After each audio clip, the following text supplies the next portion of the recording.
Hora de conversar com Juliana Rosa. Segunda-feira é dia de Boletim Focus e, como tem acontecido nas últimas muitas semanas, houve mais uma previsão de juros e inflação em alta, em plena semana de decisão do Copom. Ô Ju, você acha possível que o Copom segure os juros, não promova mais nenhum corte essa semana? Conta pra gente, bom dia. Pois é, a previsão unânime agora é essa, viu, Megali? Bom dia para você, bom dia, Sheila, Carlinha, bom dia para o nosso ouvinte. Boa semana aí com esse juro em alta, né, se é que é possível. Previsão unânime já é essa, viu? A expectativa corroborada agora pelo relatório divulgado agora há pouco pelo Banco Central é que na decisão dessa semana o Comitê de Política Monetária do Banco Central, o Copom, mantenha a taxa básica de juros em 10,5%. É um juro alto, mas aqui por trás dessa expectativa agora então corroborada pela pesquisa semanal do Banco Central, que aumenta a previsão de juros esse ano de 10,25 para 10,5, corroborada aqui por dois motivos principalmente. Na semana passada, teve uma piora na expectativa em relação a juros nos Estados Unidos. Já se imaginava que o Banco Central americano não ia cortar juros, mas sempre tem aquela sinalização, e a sinalização esperada era que o juro ia começar a cair em setembro.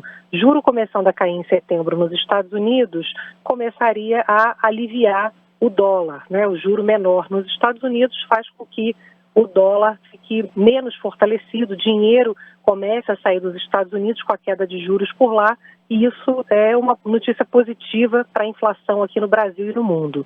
Só que eles sinalizaram que vão cortar possivelmente só uma vez. Então é um juro que vai cair muito pouco e que provavelmente não vai ser suficiente para reduzir de forma tão forte o patamar de dólar como está hoje. O segundo fator é que na semana passada a gente teve uma notícia ruim de inflação.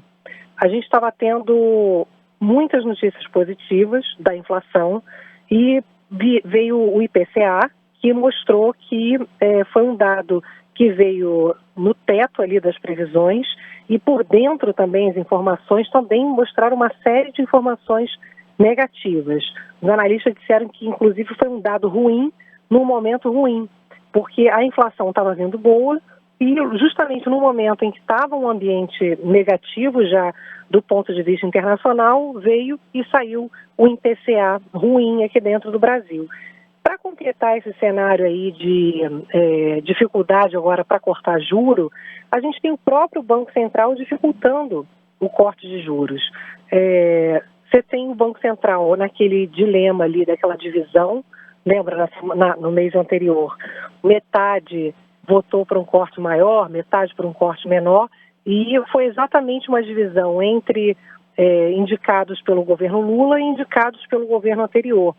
E o que muitos analistas têm criticado, inclusive, é que, por mais que eles estejam agora se esforçando para dizer que foi uma divisão técnica, que não tem nada a ver com influência política e tal, no fundo... Mas e aí, você estava falando das recentes más notícias em relação à inflação. Pois é, estou correndo aqui num evento também, acho que o sinal talvez não esteja tão bom, mas só para concluir, só para lembrar que dentro do Banco Central você também tem um problema, que é o fato de que você tem um movimento que acabou sendo considerado ruim, que foi aquela divisão, né, entre os diretores do Banco Central, entre os indicados pelo governo Lula de um lado e os indicados pelo governo anterior do outro, sendo que o próprio presidente do Banco Central, Roberto Campos Neto, ele vem sendo criticado por analistas hoje do próprio mercado financeiro, porque ele acabou dando uma espécie de um passo em falso, porque eles tinham dado uma sinalização de que ainda tinha espaço para um corte na reunião passada de 0,5 ponto percentual, e aí ele foi e cortou menos. E aí rolou uma insegurança do próprio mercado, falando, bom, mas se ele estava dizendo que dava para cortar mais e aí agora começou a cortar menos, enfim, gerou uma confusão e acabou provocando uma insegurança desnecessária.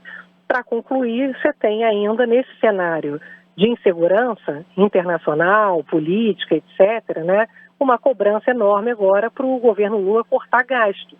E agora o que pode ajudar a melhorar um pouco o ambiente é o Haddad agora, que recebeu muito apoio na semana passada, né, do presidente Lula, dos banqueiros e tal, que ele consiga tocar uma parte da agenda de corte de gastos para poder trazer um pouco de credibilidade para a economia brasileira e, com isso, fortalecer o real, com isso, baixar um pouco o dólar e ajudar um pouco a conter a expectativa aí de inflação e, quem sabe, abrir espaço aí para alguma redução de juros ainda esse ano.